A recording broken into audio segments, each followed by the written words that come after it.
What is up, everyone? Welcome back to Midwestdbs. It has been a while since I've done a deck profile. In this one, I'm just going to do off the cuff, no editing, no nothing. Just want to get the deck out there real quick. So I'm going to try to at least do one deck profile per week and continue with gameplay per week like I was doing. I just had some stuff come up where I was really busy and I wasn't able to do it for a while. But now we're back and we're going to get into the new Masked Saiyan reboot leader. I did have a version that was more black cards, played Thwarting the Dark Empire, some super expensive cards, but we're going to go over a little bit more of a budget build, and surprisingly, this deck has performed really well so far in testing. I mean, my most recent matchup with testing, I played against straight up Bojack, Galactic Buster, Soul Striker meta deck, and I 2-0'd it. I just killed it so damn quick, it had no idea what was going on. But anyway, so originally I had original builds sent to my buddy Ryan. My buddy Ryan tweaked it, sent me a list back, and then I did a couple changes myself beyond that. So we'll just get into it. So Masked Saiyan works pretty much just like the old one. You get the burst 3. If you get a black card, you get critical. If you get a non-black card, you get plus 5k. Cool thing is, now when you awaken, you get a restand energy and draw a card. Before it was just draw 2. And also, you can activate here, carry the power over, and when you awaken, it'll still get the power carried over. Then you can activate again, and then just get more advantage, make him beefier, and hopefully hit crit again. And on this side, when he swings, he draws a card. On this side, you basically have to draw cards from your life with the burst 3. So that's what that does. So we are playing 3 Son Goku True Fighting Spirit.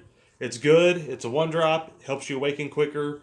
Also helps against if they try to counter, you make a bottom deck cards. Just really good card. We play 4 of these.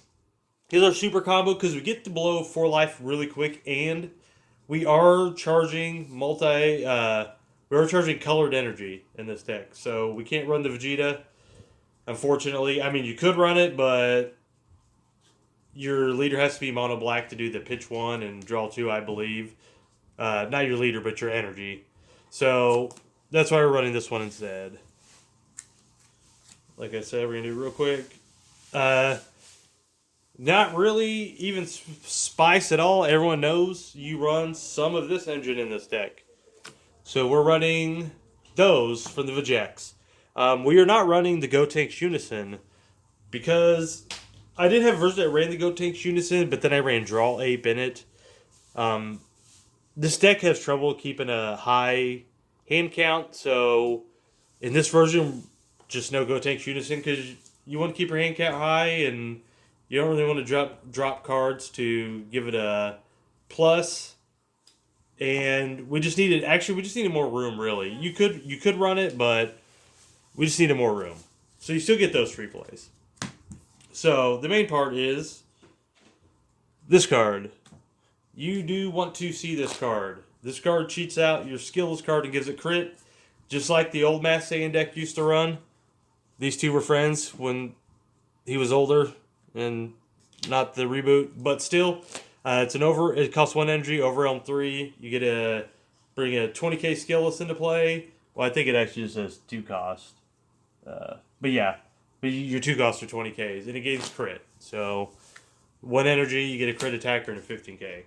So our skill list cards, you want to run 2 blue and 3 green. And we'll get into why you want to run it that way. First off, you need green energy to charge out. I'll just tell you. And you want blue energy to charge. Your best energy to charge for one is generally green. But there's more green cards and more blue cards, and we'll get to them. So 5 skillless cards altogether. Now, 2 Visa skillless cards. He's now out of 1 of, but we run him. So if you have 3 or more... Well, first off, he's a critical and dual attacker. At the end of the turn, you have to get rid of him. You have to send him to your warp. But he has an activate mean. If you have 3 or more energy, you get a bounce. Does it bounce to the hand? I can't remember exactly. Sorry. You choose any skill spell cards. Cost of 2 or 3 or 2. Yeah. It is bounce to the hand. So you can choose That's why we got two of these, because it has to be blue. So you got to choose one of those. You bounce it to your hand. You get to play this for free. You get to swing for a crit, dual attack. So just free play. Next, also to abuse the skills cards, we are running this card. This is the most expensive card in the deck. So yeah, deck's pretty cheap, as you can tell so far. And like I said, I just ran over Soul Striker 2-0, so it felt pretty good. This card, basically what you get to do, same thing. You have to pay 1 green energy. You bounce one of your skills cards to your hand. You play this, and then you get to search your drop or your deck for another skills card and put it into play. So essentially you're cheating out your skills card with this. You're swinging. It could be the same turn or another turn. 1 green energy, bounce the one that just swung. Search your deck or drop for another one, put it into play, and then you got 2 more swings. So yeah, just a lot of swings. Next is Unison of Choice, is because we need more green energy. Demigra. Demigra just fits perfect in your game plan. Now, it doesn't work with your leader, but it works with another card in it, because your leader's not going to do the Spirit Boost thing and remove a marker from a black Unison and get its thing. But this card just fits so well into your game plan with the 1-drop True Fighting Spirits and this. You just want to awaken on turn 2 with this deck. That's the goal. Turn 3 at the latest. If it gets beyond turn 3, things get really sketch.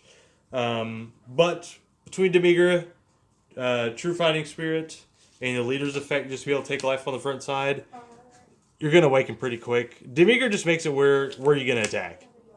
You can attack my leader, you can attack my Unison if you play it on turn 1. So, yeah. So either way, you're taking life. And plus, it just has other good abilities. And the good thing about this card is that you can even do weird stuff with your sideboard, where you can run Charismatic Villain Frieza, the counterplay, because there's no requirement, so you can jam that in your sideboard.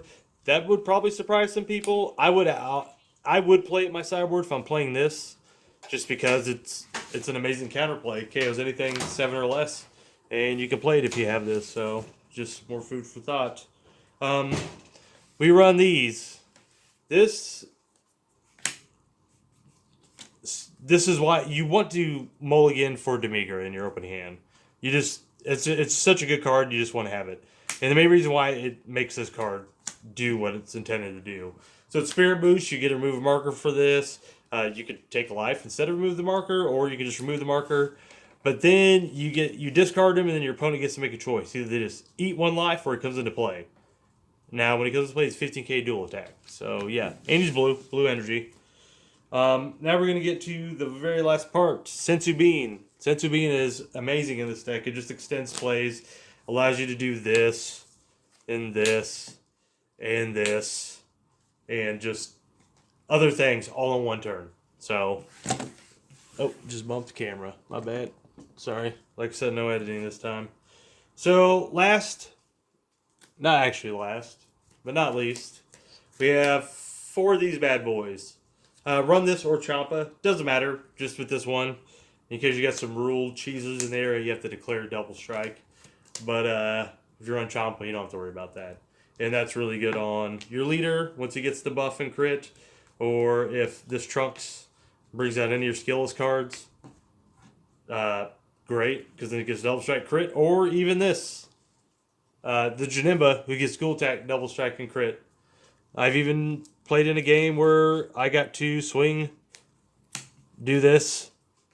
Sorry, I'm off the camera. Swing, put the chomp on him, beat him, swing again, put a chomp on him again. Yeah, only got to do it once. Probably because it's a one-of, so it's very unlikely you'll get the card, but that game felt really good. Then we also have 2 of these in the main deck. I would run a 3rd in the sideboard, just because the only thing that really shuts this deck down really early is your floodgates. This deck can go for game turn 2, which I did several times. So it gets around most floodgates, especially if you're on the play. But on the play, you're more likely killing turn 3. But either way, if they're running a 2-drop floodgate, this is what you need to answer the card. Like I said, play the third and sideboard, and we also run 0 negates. We're an aggro deck. I know a lot of aggro decks do run negates, but this one just added space, so just pay attention when you're playing, and if you can't close them out that turn, make sure your life's at a healthy, at least somewhat of a healthy life amount, and you have combo power to protect your life. That's all I got for you today. Once again, thanks everyone, and we'll have gameplay videos coming soon and all that good stuff. Bye.